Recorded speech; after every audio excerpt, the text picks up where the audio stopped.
Selamat siang Bapak. Saya akan mempresentasikan makalah Sosiologi Komunikasi, review buku kelima tentang media sosial untuk komunikasi strategis. Saya atas nama Rolando Fongtal, NIM 2003030106. Langsung ke bab 1, pendahuluan 1.1 latar belakang.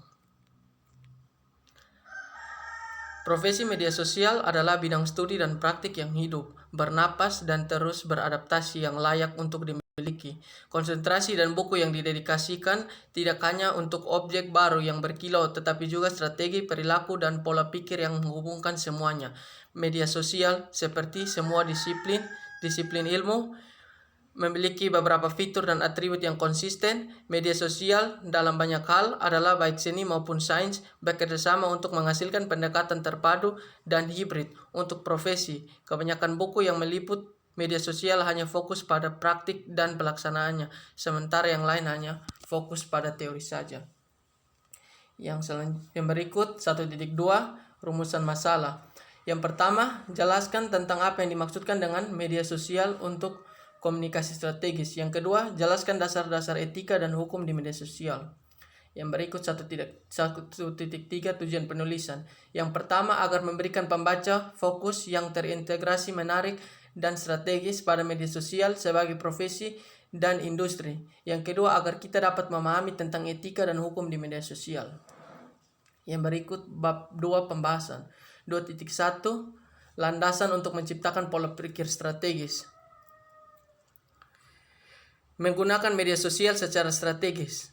Media sosial bisa untuk penggunaan pribadi, tetapi Anda juga bisa menggunakan secara profesional. Berkali-kali kami melihat bagaimana kelompok menggunakannya untuk satu komunitas yang berinteraksi dengannya, tapi kami lalu lupa bagaimana hal ini dipandang dari perspektif lainnya. Di media sosial Anda perlu menemukan keseimbangan yang memungkinkan Anda berinteraksi dan membuat konten yang mendidik dan memberitahu audiens profesional Anda tentang tingkat keahlian dan kepemimpinan pemikiran Anda. Tetapi Anda juga menginginkan cukup pribadi sehingga Anda tidak dianggap sebagai robot. Ada garis tipis antara dua dunia ini dan efektif berdasarkan kebutuhan dan harapan Anda sendiri. Di lapangan, setiap orang berbeda, ada etiket dan pedoman profesional tertentu, komunitas, suara, dan keberadaan Anda tersendiri secara online. Sosial media adalah tentang kesan pertama, dan Anda ingin memastikan nama Anda menonjol karena alasan yang benar. Yang masih di 2.1 bekerja di media sosial. Yang berikut bekerja di media sosial. Bekerja di media sosial bisa sangat mengasihkan, namun menuntut dan perannya terus berubah secepat platform Neil dan Mondi 2015 mengeksplorasi perubahan dan tugas yang terjadi untuk media sosial alih strategis dan membahas berbagai tugas, pengalaman, dan harapan yang dihadapi para profesional ini di mereka peran. Dan tugas ini berkisar dari menangani masalah komunikasi hingga menguji teknologi baru, bahkan membahas pentingnya memahami pengumpulan dan analisis data yang muncul dari platform ini. Namun, salah satu area diskusi yang berkembang tentang bekerja di media sosial adalah apakah Anda perlu memiliki atau tidak prinsip dan praktik yang sama untuk penggunaan pribadi Anda seperti penggunaan profesional Anda yang mana Moreno, Novaro, Tenz, dan Sarfas 2015 dibahas dalam penelitian mereka. Masih di 2.1 yang berikut menjembatani sains dan praktik media sosial. Media sosial mencakup penelitian dan pekerjaan yang didorong secara teoritis yang dilakukan untuk menjelajahi jaringan, hubungan, dan bagaimana individu menanggapi dan bereaksi terhadap berbagai pesan dan informasi online.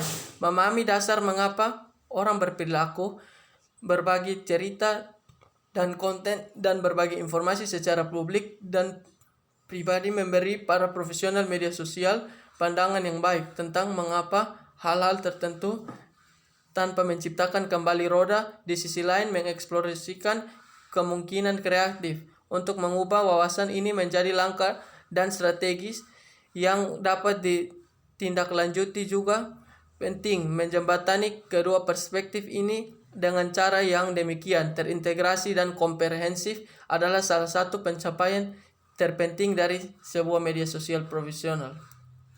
Lanjut yang berikut 2.2 dasar-dasar etika dan hukum di media sosial. Yang berikut yang pertama, apakah etika sosial itu? Etika adalah seperangkat pedoman dan prinsip moral yang mempengaruhi perilaku dan interaksi kita. Kita memiliki satu set kode etik. Perilaku sangat penting ketika mengeksplorasikan bagaimana bereaksi dan menanggapi berbagai situasi yang mungkin muncul saja saat kita bekerja di media sosial. Panduan ini membantu kami membedakan antara apa itu salah dan apa yang benar. Seringkali orang memiliki seperangkat nilai yang mereka pegang teguh dan rasakan penting bagaimana mereka untuk diikuti. Prinsip-prinsip etika ini dapat berupa perilaku dan tindakan pribadi, tetapi juga diterjemahkan ke dalam lingkaran profesional semua organisasi profesional.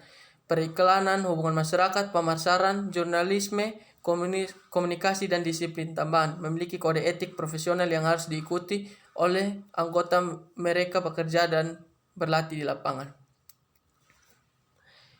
Masih di 2.2, dasar-dasar hukum.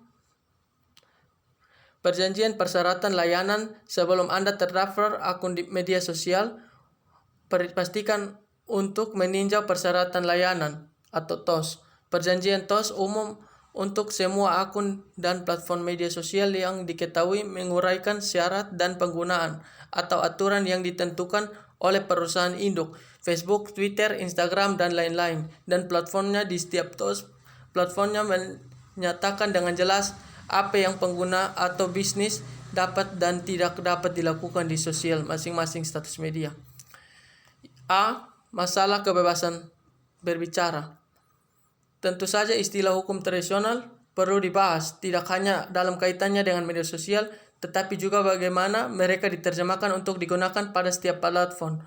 Berbeda misalnya, tweet rumor tentang orang lain dapat terjadi dalam gugatan isi topik percakapan yang berkelanjutan terkait dengan apa yang dibagikan karyawan di media sosial, terkait dengan tempat kerja dan pekerjaan mereka, apa yang dibagikan atlet, pelajar terhadap dengan tim atletik mereka, dan bahkan apa yang dibagikan selama kampanye politik, apa yang harus berbagi pendapat secara online atau tidak di forum publik adalah salah satu bagian dari persamaan, tetapi yang lain adalah merupakan konten yang harus atau tidak disensor atau hanya diperbolehkan di platform media sosial tertentu seperti Twitter, Facebook, dan lainnya. Berurusan dengan kaos ekstrim orang yang menyalahgunakan platform mereka. Masih 2.2 yang B, pengungkapan persetujuan. Facebook sebagai platform perusahaan mendapatkan masalah karena jumlah data yang dikumpulkan pada penggunaan, tetapi itu juga merupakan percobaan yang memanipulasi informasi yang diposting. Eksperimen ini difokuskan pada 689.000 pengguna dan apakah orang merasa positif atau negatif tentang apa yang mereka tonton atau tidak. Timeline. Intinya Facebook mampu memanipulasi dan memfilter informasi, komentar, gambar, dan video di jaringan pengguna untuk menguji apakah melihat item positif atau negatif pada mereka atau tidak. Timeline berpengaruh pada status mereka secara keseluruhan. Yang berikut 2.3, branding pribadi dan profesional. Manfaat dan tantangan untuk personal brands. Ada keuntungan membangun merek pribadi dengan cara sebelumnya tidak mungkin dilakukan kepribadian kita. Suara dan minat keseluruhan di media sosial membantu menentukan siapa kita sedang online. Ada banyak peluang untuk mengevaluasi dan melihat apa yang dilakukan orang lain di industri kami. Untuk melihat posisi kami, kita bisa lihat apa profesional lain juga berhasil melakukan, tetapi kami juga dapat menentukan di mana pesaing kami berada. Tidak ada orang online sama persis Jadi media sosial berfungsi sebagai peluang sempurna untuk merangkul keunikan kita karakteristik dengan cara yang membuat kami mudah diingat dan berdampak dalam industri. Salah satu hebat tentang membangun merek pribadi Anda secara online adalah kekuatan untuk mengembangkan daftar koneksi dan jaringan dengan para profesional dari semua bidang industri. Tentu saja, Anda tidak membangun jaringan Anda platform tertentu dan kemudian gunakan platform lain untuk mengembangkan hubungan Anda dengan kontak tertentu. Misalnya sebagian besar para profesional pertama kali terhubung melalui Twitter dan line dan lain-lain. Bab 3 penutup. 3.1 Kesimpulan. Kesimpulan dari media sosial merupakan sebuah pusat informasi, dialog, dan manajemen hubungan yang dipersonalisasi dan terhubung secara online. Media sosial ini merupakan alat teknologi komunikasi baru yang memungkinkan pengguna individu dan organisasi yang terlibat dengan menjangkau, membujuk, dan menargetkan audiens utama secara lebih efektif di berbagai platform. Yang kesimpulan yang kedua, etika merupakan seperangkat pedoman dan prinsip moral yang mempengaruhi perilaku dan interaksi dalam hidup manusia. Oleh karena itu, manusia juga harus menggunakan etika dalam berinteraksi di media sosial karena berpengaruh pada hukum yang ada pada media sosial. 3.2 Saran. Dengan adanya makalah ini diharapkan para mahasiswa khususnya bagi penulis sendiri agar lebih mudah memahami secara mendalam tentang hal-hal yang berkaitan dengan materi yang dikaji pada materi media sosial untuk komunikasi strategis. Baik, sekian dari saya. Terima kasih banyak.